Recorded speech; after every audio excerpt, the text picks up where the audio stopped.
आज हम आपको बताएंगे कि भक्त सुदर्शन कौन थे।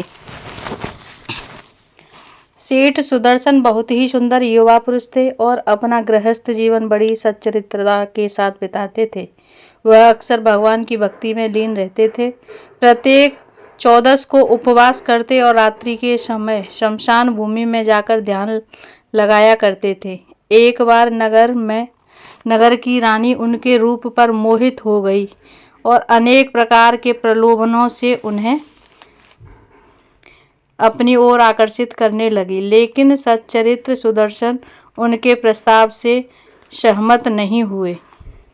एक बार जब वह चतुर्दशी की रात्रि को शमशान भूमि में ध्यान लगा रहे थे, तब रानी ने एक चाल चली और उसने अपनी दूती को शमशान भूमि भेजा। दूती सुदर्शन को कंधों पर उठा लाई और रानी की शैया पर लिटा दिया।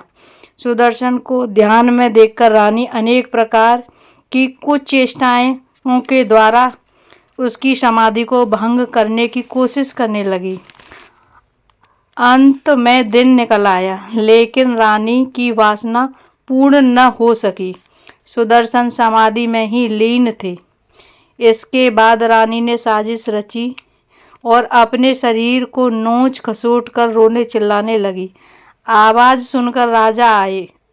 उनसे कहा कि सुदर्शन ने मेरे साथ दुर्व्यवहार किया है और अब भेद खुल जाने के भय से ध्यान का ढोंग रच रहा है। राजा ने यह सुनते ही सुदर्शन के वध की आज्ञा दी। सुदर्शन को पुनः शमशान भूमि ले जाया गया और वहां जल्लादों ने उसकी गर्दन काटने के लिए हाथ उठाया कि उसका हाथ उठा ही रह गया। विष्णु भगवान वहां आ गए और उन्होंने सुदर्शन की रक्षा की। इसके बाद रानी की साजिश का खुलासा हो गया।